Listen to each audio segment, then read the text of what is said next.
Update. Am I the a-hole for leaving my wife over a computer? Original post. I, 26 male, have been married to my wife Emma for 4 years.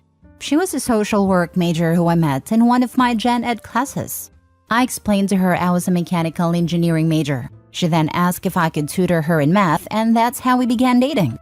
Afterwards, I decided to get my master's in Japanese to help me gain more career opportunities. My wife thought it was a silly idea and said she wouldn't be funding it, so then we decided to keep our finances separate. It wasn't a big deal since I was still working anyways. I just had less free time. So, she was making more than me during this time. It paid off, and I recently landed a high-paying job, and with that came more stress due to me having to travel to Japan often. I've really been wanting to get into gaming, so I invested in computer parts costing around $1,500. Once I took the parts out of the box, my wife noticed the receipt and asked how I could be irresponsible with my money. She assumed I still made the same amount, but when I told her that I make triple that amount now, she began giving me the silent treatment. During this time, I began to notice my things were going missing. I wanted to go fishing with some friends one time, and when I was looking for my rods, she must have noticed and said she had given them to her uncle. I told her not to take my stuff without asking, but didn't mind too much because they were old, so I just bought some more. Another time, I was about to go to the gym and I was looking for my pre-workout. I always keep 3 jars. I luckily had a can of Monster and that helped. I asked my wife when she got home from work and she said she gave them to her cousin. I asked her to reimburse me because they cost $50 a jar, and she said I make enough to replace them and just ignored me for the rest of the day. One day when she thought I was asleep, she was talking to someone on the phone, explaining how she's going to move her parents into our house. She hadn't explained this to me. We only have 3 rooms. One is her office, one is my office/game room, and the other is our bedroom. She told the person on the phone, who I assume is her sister, that she's going to give my gaming setup to her brother to make room and that I'll get over it eventually. So today I left work early to catch her in the middle of her plans. And when I walked in our apartment, her and her brother were then placing everything into a box. I asked what was going on, and my wife, whose face was pale, said she was cleaning when her brother came by. I asked him did he plan on taking my computer. Of course he denied. So I went into the room to get the iPad we share. And I looked through the texts on there, and it clearly shows my wife telling him when to pick it up, and to deny that he had it. I told him to get out, and asked her why does she think she's so entitled to my stuff. I've never yelled at her, and I guess this scared her because she began to cry. She ended up packing a bag and went to stay with her sister. While she was out, I picked up a lock from my office. Her sister texted me calling me an a-hole. I'm beginning to think I could have handled this better. I'm looking for advice. Now for the top comments before reading the update. You're not leaving her over a computer. You're leaving her for repeatedly stealing and lying to you. Get the heck out. Stealing, lying, making major life decisions without you, not being supportive of you when you decide to get more education, and then punishing you when you get a good job as a result, not respecting you as a human being.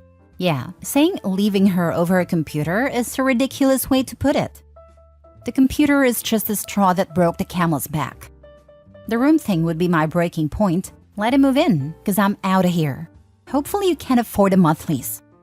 Not the a-hole, but your soon-to-be ex is a spiteful bee. Put everything but the necessities in a paid storage unit and cut your losses with this horrible person. Not the a-hole. Sounds like she doesn't respect you. Maybe also a bit bitter, as it sounds she got really funny once she learned you were earning more than she thought. Agreed. She mocked him for taking courses to learn Japanese to better his job prospects. When it played out exactly as he knew it would, she got petty. He made her look like a moron without meaning or trying to, and she took the vindictive road about it. Now for the update.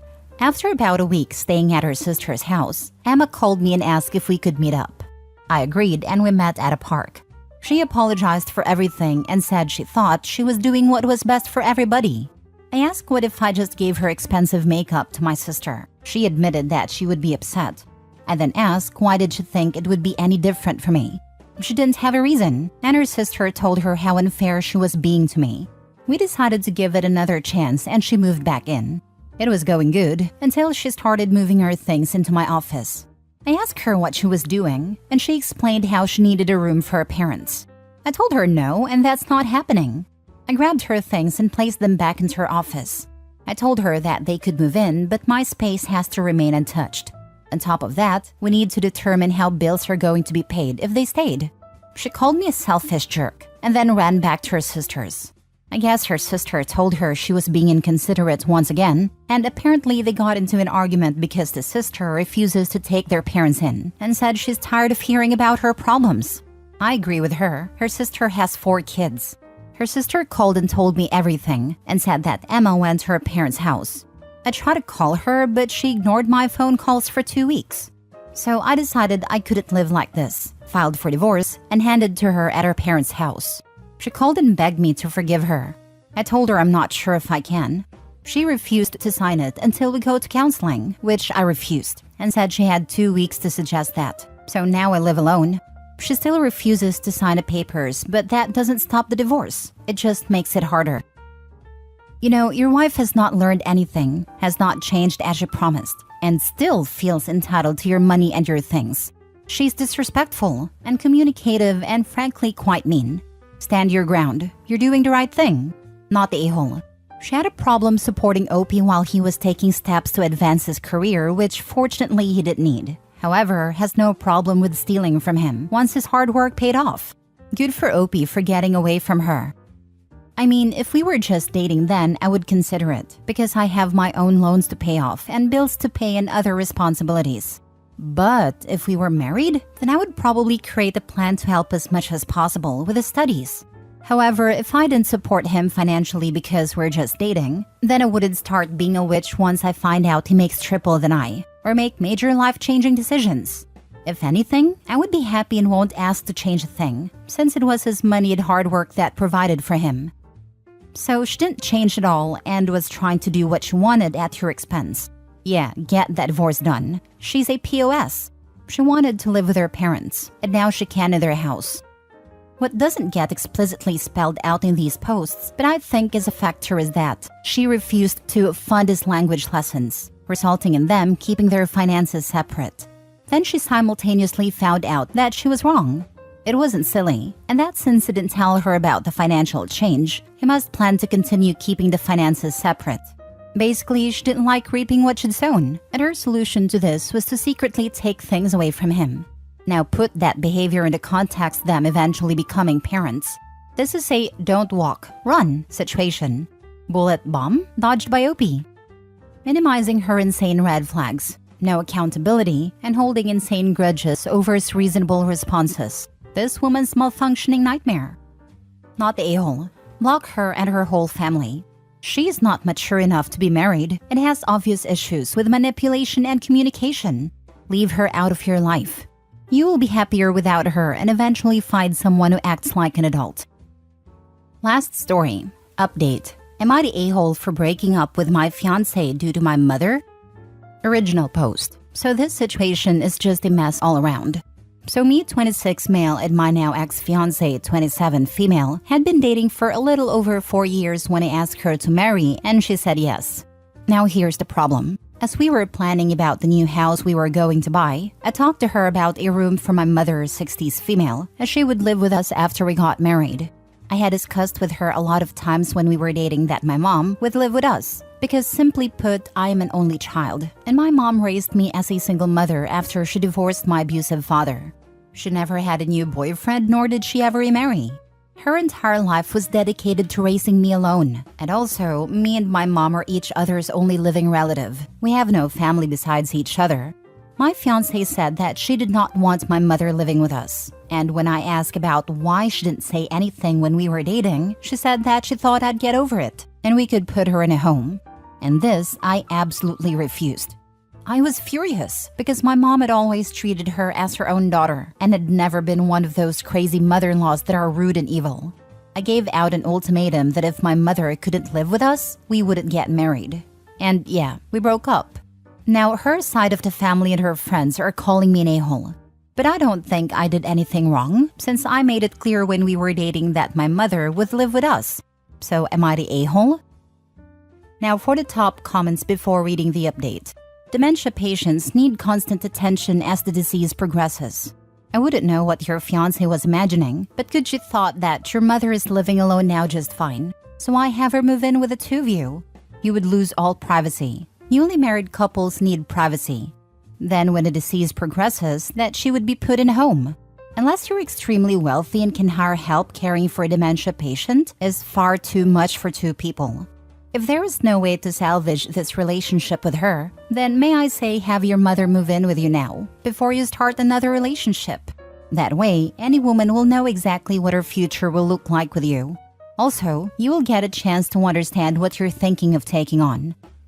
I still remember the night when I was a teen that my family had an elderly woman pounding at our door in the middle of the night during a raging thunderstorm, screaming that her husband had fallen into the well and we needed to help him. Turned out her husband had died years ago. The poor woman had dementia, and like OP, the family refused to put her in a home where she could get the care and supervision she needed. That poor woman wandered for hours in a massive thunderstorm in her nightgown before coming to our house, desperately trying to find someone to help her husband. OP would be far better off researching the best medical facilities where his mother can get the care she needs than to insist his new bride be forced to share her new home with a dementia patient. Not all care homes are awful, and there are some amazing ones out there that actually recreate a small village for dementia patients, with shops, hair salon, movie theater, everything that allow them to live as close to a normal life as possible while staying safe and cared for. Maybe you can find some sort of duplex where your mother is close but you both have your privacy. It's too late for this woman, and that's fine under the circumstances. But very few women in their 20s and 30s would be happy living with a woman in her 60s who could go on for decades. Edit: I should have mentioned this, but our family has a history of dementia settling in around early 60s, and my mother has started to show signs of forgetfulness. That's why I want to keep her as close as possible.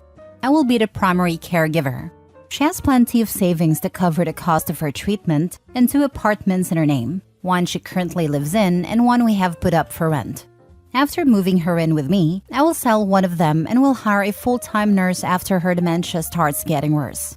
We were never planning on having children, nor did I ever expect her to quit her job or stay at home to take care of my mother. I understand that it'll be tough, and it should be majorly my responsibility, but she raised me through tough times all on her own, and I will not turn my back on her now that it's my time to help her. My mother has only recently started showing signs of dementia. Up until a few years ago, she was doing just fine, but now her health is slowly starting to deteriorate. We are independently wealthy due to my mother founding and then selling her own company. Money will not be an issue and I can easily hire help. Edit 2. You all are correct, but my mother living with us is never the only option I suggested. I understand that what I had was a big ask, so I was ready to buy a 2-story home or something like that. But she just wanted to put her in a home and be done with it. Now for the update. So I talked with my mother about the wedding being cancelled and why it was happening. And well, got a very tight slap across my face. My mother was disappointed with the idea of my ultimatum, and she felt that I was reducing her down to a burden when she wasn't one just yet. It was already stated she'd come live with me and I got married. This was not the way my mother expected me to handle the situation. In her words, I'd just be throwing her hard-earned money in a pit because of my own selfishness, and that she did not raise me to be inconsiderate of my significant other. She explained things to me and showed me my fiancé's perspective in a much clearer light. She said she did want and expect to live with us, but not for forever, and not that soon after I got married. She also said that she would rather go into a specialized care home where the professionals could handle her should her illness get worse and changes who she is. I contacted my fiancé and we talked, and it was all pretty emotional, but it was all for the better. I apologized for my ultimatum and not seeing her perspective better, and she apologized for what she said and that she was wrong for saying that we could put her in a home. She knew how much my mother meant to me, so she admitted that her insinuating we could just drop her in a home was wrong. I was stupid and naive and could not see beyond my own ideas for our future, which is the worst thing I could have done, especially considering my life is going more than just my own from now. We decided that it's best to buy a house and move my mother in with us at least for the time being, so we can still spend some time with her while she's somewhat healthy. And when the time comes when taking care of her is beyond us, we will put her in a specialized care unit for people with dementia close to our home so we can still visit her, as my mother wants. Though we are still looking into the exact details of this plan, we are both coming out of this better partners for each other, though this may take a bit of time. We've also decided to hold off on the wedding and first try to be better partners first, but we are still engaged. Also, we'll be going on a trip around the world soon, so we could live our life as a couple a bit before my mother moves in. I know there'll be challenges, and I know I'm not prepared to handle everything. But more than anything, if I won't be able to take care of my mother in her final moments, then I at least want to spend some time with her while she's still herself. My mother's diagnosis will be next week. I'm hoping that she's just being forgetful due to her age, but if it's that damned illness, then the possible amount of time with my mother is considerably shortened. Thank you all for your comments. I hope such a situation never comes to any of you. When taking care of her is beyond us, I really hope OP is actually capable of recognizing when it starts to become too much. I have a buddy that I work with that moved his elderly mother with dementia into his house. He thought he could keep an eye on her since he works from home. That lasted all of 2 weeks before he decided that he couldn't do it anymore and that she needed to go into a home with specialized care. It was heartbreaking to not only watch her go through something like that, but also his realization that he wasn't going to be able to look after his mom after all. She passed away a few months later. People don't understand how bad it can be and that it's a 24 hours a day. We had family friends with a similar situation, and a person with dementia just kept turning on the stove burners when no one was looking. And they can't change their behavior because it's a symptom of something unfixable. My gran wanted to go to a specialized care unit when the time comes after caring for her mother for 6 years. Then she forgot she has Alzheimer's, and she is paranoid now. I'm heartbroken. She has another personality now trapped inside her. Funny how it started as the mother moving in purely because they were close. Then when things got a bit heated, it turned into she's showing signs of dementia. And then by the edit, she can't drive anymore and is thinking of specialized care homes in the update. Once you're at the can't drive phase, you're well and truly past showing signs. The sign is actually as big as the Hollywood sign, except this one lights up with flashing neon colors.